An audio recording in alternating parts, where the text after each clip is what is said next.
Kashyap case को लेकर supreme court में सुनवाई हुई, लेकिन मनीष कश्यप को राहत नहीं मिली। दरअसल सुप्रीम कोर्ट में मनीष कश्यप के सामने तमिलनाडु सरकार के वकील थे कपिल सिब्बल, पुराने वकील है, दिग्गज वकील है सुप्रीम कोर्ट के, और साथ ही राज्यसभा सांसद भी है।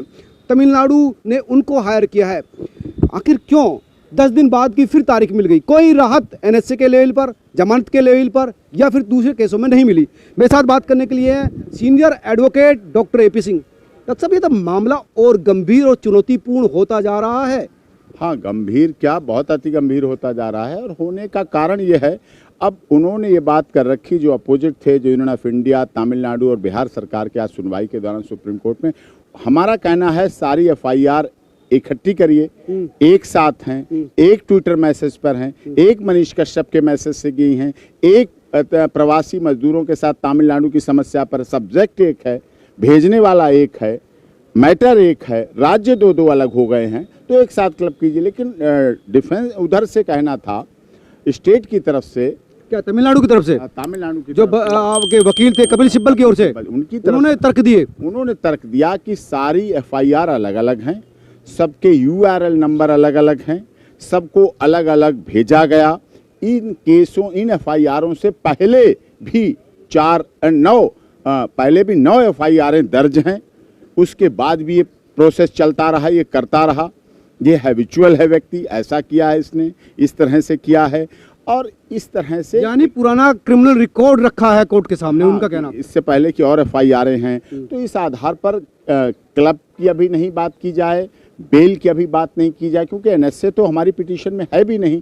एनएसए तो तब लगा जब पिटीशन फाइल हो गई थी honourable supreme court of India में, उसके अगले दिन लगा था, जिस दिन मेंशन। लेकिन संशोधन करना चाहिए था। अगर ये वकील साहब, ये तो मामला पेचीदा होता जा रहा है, आप एनएसए तक पहुंच नहीं रही, उससे पहले ही तमिलनाडु सरकार या बिहार सरकार इतना जो है तैयारी के साथ सुप्रीम कोर्ट में उपलब्ध। रिप्लाई बोला गया वहाँ बोला गया कि एनएसए लगाया गया है during pendency of the petition before honourable apex court, NSA लगाया गया। तो एनएसए लगाने की बात पर भी होगी, रिप्लाई मांगा गया है तमिलनाडु से भी, बिहार से भी और यूनियन ऑफ इंडिया से भी रिप्लाई मांगा है, और रिप्लाई देंगे, और नेक्स्ट डेट तक रिप्लाई देके उस पर प्रोसेस होगा कि क्या क्या करना है, कैसे करना है, वो जवाब देंगे। लेकिन 10 दिन बाद की, अभी 21 तारीख, 21 अप्रैल, आज 11 अप्रैल से 21 अप्रैल, 10 दिन का समय और जेल में रहेगा मनीष, कम से कम। तो थोड़ी सी इसमें आपसी फूट, आपसी समायोजन न होना भी, आपसी समायोजन न होना, आपसी फूट भी थोड़ा सा स्टेट को फायदा दे रही है। आपसी फूट का मतलब? हाँ, थोड़ी सी कई चीजें आपस में हो जाती हैं जब कई लोग नहीं, क्लियर करना चाहिए वकील साहब आपने, अगर ये बात की है तो मतलब ये चीजें हैं, देखते हैं, रिप्लाई आने दीजिए, फिर रिप्लाई आएगा, उसके बाद प्रोसेस करते हैं, देखते हैं मतलब क्या कहना चाहते हैं। यानी मनीष के जो वकील हैं उनके बीच में कॉम्बिनेशन नहीं, थोड़ा सा आपस में एक तरह से, हाँ, मिलके होना चाहिए, सारी चीज़ें होनी चाहिए, वो सब चीज़ें मिलके होनी चाहिए। लेकिन होता है, हो जाता है, जब ऐसे मुद्दे आ जाते हैं, लोगों से जुड़े आ जाते हैं, जन भावनाओं से आ जाते हैं, झाड़ू बंधी हुई होती है ना, तो अच्छी लगती है, थोड़ी सी उसमें बिखराव अच्छा नहीं रहता। लेकिन कोई बात नहीं, उससे कोई फ़र्क नहीं ऐसा खास पड़ने वाला है। विषय ये है कि मनीष कश्यप निर्दोष है, विषय ये है मनीष कश्यप 1 महीने से पीसी कस्टडी में है, विषय ये है 1 महीने के दौरान रासुका और एनएसए लगाई गई, विषय ये है तमिलनाडु सरकार और बिहार सरकार इस केस को प्रेस्टीज इशू बना रही है, विषय ये है कि यूनियन ऑफ इंडिया को इसमें अच्छी तरह दखल देना चाहिए। एक पत्रकार, यूट्यूबर ही सही, देश का नागरिक तो है, अगर देश के एक नागरिक पर भी इस तरह का ऐसा होता है तो उसकी कॉन्स्टिट्यूशनल राइट्स हैं, आर्टिकल 13, 14, सब ह्यूमन राइट्स की बात है, होना चाहिए। लेकिन क्योंकि विषय अब ये इसलिए थोड़ा लंबा या फिर चुनौतीपूर्ण लग रहा है डॉक्टर साहब, क्योंकि अभी मदुरई कोर्ट से भी जमानत का मामला आपको पेंडिंग हो गया सुप्रीम कोर्ट के पाले में, तो वहाँ से भी आपको राहत नहीं मिलेगी, और यहाँ पर भी तारीख मिली गई है। और जो आपने लगा कि जिस तरह से कपिल सिब्बल को हियरिंग के लिए अपॉइंट किया है तमिलनाडु सरकार ने, तो तमिलनाडु सरकार इस मामले को बिल्कुल भी लूज नहीं छोड़ना चाहती। हाँ, ये तो पता है, ये तो बिल्कुल है, ये तो बिल्कुल है, सरकारी रूप में बिल्कुल इसको अपने वो main Prestige issue. Kapil Sibal आप समझ सकते हैं कि बड़े बड़े केस लड़ते हैं, सबसे बड़े वकील हैं, सबसे बड़े क्या सीनियर वकील हैं, और कांग्रेस के राज्यसभा सांसद रहे, दिग्गज रहे, इस समय समाजवादी पार्टी की तरफ से राज्यसभा सांसद है, तमाम विषयों को देखते हैं। तो अगर तमिलनाडु सरकार ने उनको हायर किया गया तो आप तैयारी समझ सकते हैं कि कितना चुनौतीपूर्ण मनीष कश्यप के लिए मामला होने जा रहा है। हाँ, तो विपक्ष की बात तो होती है, लेकिन हाँ, होना चाहिए उन्हें इधर होना चाहिए हमारी तरफ। मैं तो कहता कपिल सिब्बल जी को हमारी तरफ होना चाहिए, इधर होना चाहिए।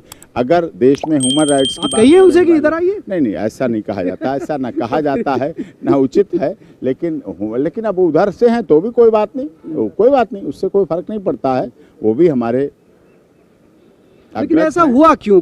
आपके तर्कों को वेटेज क्यों नहीं दिया कोर्ट ने? ये बताइए। आप लगातार शुरुआत में आपने चीफ जस्टिस साहब के सामने भी कहा, फिर भी कहा, लेकिन आपकी जो तर्क बेटेज है तभी जब रिप्लाई आएगी। अब अभी तक हमें पता था केवल तमिलनाडु FIR, यही FIR हुई जो हमने दी, 2 बिहार की, 2 तमिलनाडु की, मदुरई की, साइबर सेल की, इकोनॉमिक ऑफेंस यूनिट बिहार की, और ये FIR 2, 3, 4, 5 ये FIR थी। लेकिन उससे पहले की FIR हैं।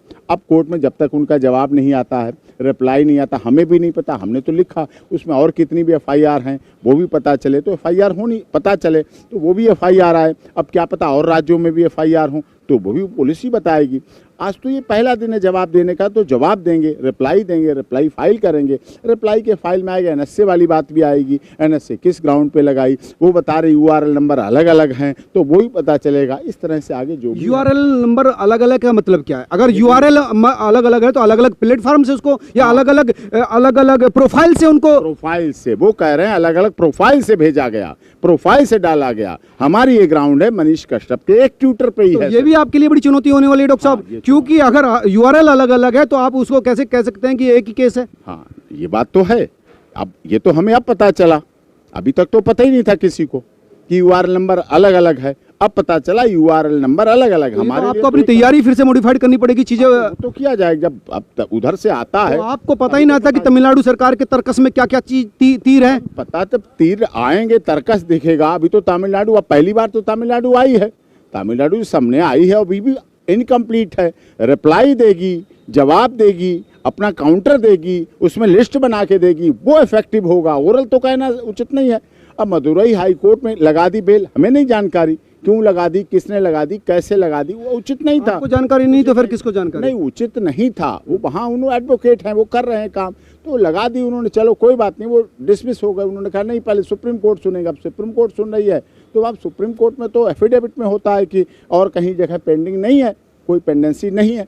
लेकिन कोई बात नहीं, ऐसे जब कई, इसीलिए तो इकट्ठा करना है, कई प्रदेशों का मामला, कई कोर्टों का मामला, कई अलग अलग पुलिस का मामला, ये ना हो। वो तो ठीक है, लेकिन जो तर्क कपिल सिब्बल जी ने दिया है कि भाई अलग अलग URL से है तो मामले मतलब एक साथ नहीं हो सकते, ये देखेंगे ना, वो देंगे तो पता चलेगा कि क्या। अभी तो हमें तो वही डॉक्यूमेंट है जो हमारे व्यक्ति ने नहीं, दिए। हम तर्कों के हिसाब से बात कर लेते हैं। एक उनका ये कहना था कि इससे पहले, यानी इस केस से पहले, मजदूरों के केस से भी पहले भी कई मामले दर्ज थे। हाँ, 9 केस बता रहे, 9 केस दर्ज हैं, 9 केस। अब वो क्या केस दर्ज इनको कहीं ना कहीं सुप्रीम कोर्ट ने माना भी है और इसी वजह से शायद आपके तर्कों को हाँ, इसीलिए अब रिप्लाई में बात आएगी। अभी उन्होंने भी ओरल कहा, हमारी तो पिटीशन है, अब वो जवाब देंगे हमारी याचिका का, पैरावाइज रिप्लाई देंगे, काउंटर देंगे, और उस काउंटर को मिलने के बाद ही आगे प्रोसेस होगा, प्रोसेस चलेगा। तो ये है, कपिल सिब्बल जी भी अच्छे एडवोकेट है। अगर उन्होंने तर्क दिया है कि URL नंबर अलग अलग है, अगर कपिल सिब्बल जी हमारे अपोजिट हैं और उन्होंने दिया है तर्क की URL नंबर अलग अलग है, FIR अलग अलग है, FIR के फैक्ट्स अलग अलग हैं, FIR की सिचुएशन अलग अलग है, तो क्लब वाली बात नहीं रह जाती। मुझे लगता है कि जितना इजी आप समझ रहे थे इस मामले को, इतना इजी अब ये होने नहीं जा रहा। नहीं, मैं नहीं समझ रहा था। लोग समझने लगते हैं, हमारी बात सुन सुन के लोग समझने लगते हैं कि अब तो इसमें कुछ है नहीं, ऐसा है वैसा है। उसी वजह से लोग सोचने लगते हैं तो अब तो इजी हो जाएगा, अब तो ऐसा नहीं वैसा नहीं ऐसा। आपकी तरफ से क्या तर्क रखे गए? यही तर्क थे कि पिटीशन है, NSA लगा दिया गया, 1 महीने से कस्टडी में है, बिहार में भी दर्ज कर लिए गए, तमिलनाडु में दर्ज कर लिए गए, इनोसेंट है, एक मैसेज है, एक प्रवासी मजदूरों के साथ अनजस्टिस हुआ तमिलनाडु में, उस बात को उसने रखा और लोगों ने भी रखा। लेकिन जिस तरह अर्नब गोस्वामी वाले में हुआ उस तरह से हमें रिलीफ दी जाए, औरों के साथ जिसमें हुआ है उस तरह से रिलीफ दी जाए। लेकिन अर्नब गोस्वामी की ग्राउंड थोड़ी अलग है। अर्नब गोस्वामी अरेस्ट नहीं थे, अर्नब गोस्वामी अरेस्ट नहीं थे तो कोर्सिव एक्शन नहीं लिया जाए, उस पर कर दिया गया था।